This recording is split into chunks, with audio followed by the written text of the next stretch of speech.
Hey, what's up mga kaballers? Maligayang pagbabalik sa aking channel. Halina't pag-usapan natin ang balitang Warriors, Bulls, Hornet 3-team trade na.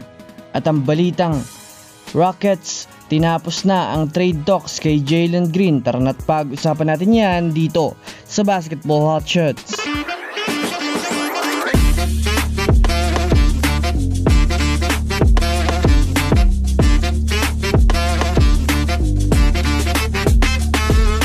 Una nga muna tayong dumako mga kaballers sa balita patungkol sa tinapos na nga po mga kaballers ng Houston Rockets ang trade kay Jalen Green.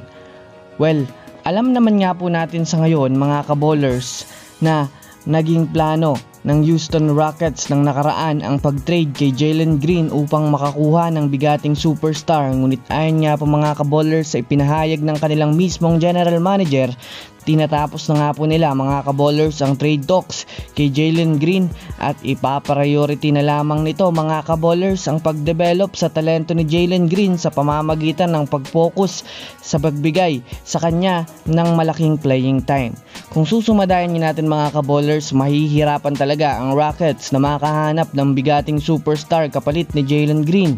Kahit man nga po mga kaballers maganda ang ipinapakitang laro nito last season, ay kakailanganin pa rin nga po nila mga kaballers ng matapatan o mapantayan ang value ng kanilang ipapalit na superstar. Kaya kung titignan natin na mabuti, tama nga lang po mga kaballers na pa-improve na lamang nila ang kakayahan nitong si Jalen Green, lalo pat napakalaki nga po mga kaballers ng potential nito sa liga.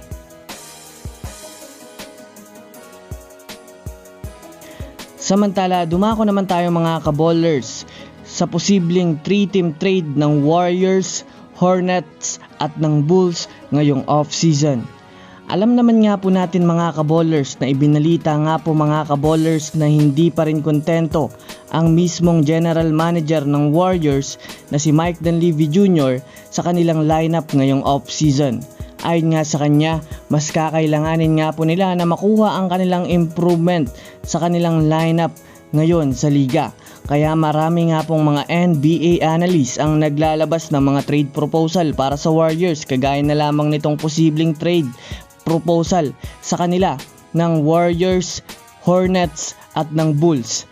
Ayon nga dito mga kaballers, mapupunta nga po mga kaballers si Lonzo Ball at Guy Santos sa Charlotte Hornets, habang mapupunta naman si Andrew Wiggins, Grant Williams, Gary Payton II, Vasilij Micic, Moses Moody, 2027 first round pick ng Miami Heat at 2027 second round pick ng Miami Heat sa kupunan ng Chicago Bulls. Habang sa kupunan naman ng Golden State Warriors, mga kaballers, ay makukuha nga po nila si Zach LaVine kasama ang 2028 first round pick ng Chicago Bulls at ang 2029 second round pick ng Denver Nuggets. Kung susumadahin nga natin mga kaballers, pareho-pareho nga pong magbe-benefit ang tatlong team na ito. Makakakuha ang Bulls ng madaming role players, makakakuha naman ang Charlotte Hornets ng magaling na guard at isang role player, habang ang Warriors naman ay makakakuha ng isang superstar na maaaring makatulong kay Stephen Curry para dalhin ang team. Ano sa tingin nyo mga kaballers? Tama lang ba ang trade na ito? I-comment nyo na yan sa ibaba. So that's it for today's video mga kaballers. Yan lang ang ating pag-uusapan sa ngayon. Pindutin ang subscribe and hit nyo na rin ang notification bell para sa mga susunod na update sa mundo ng basketball. Again, this is Basketball Hot Shots. Thanks for watching.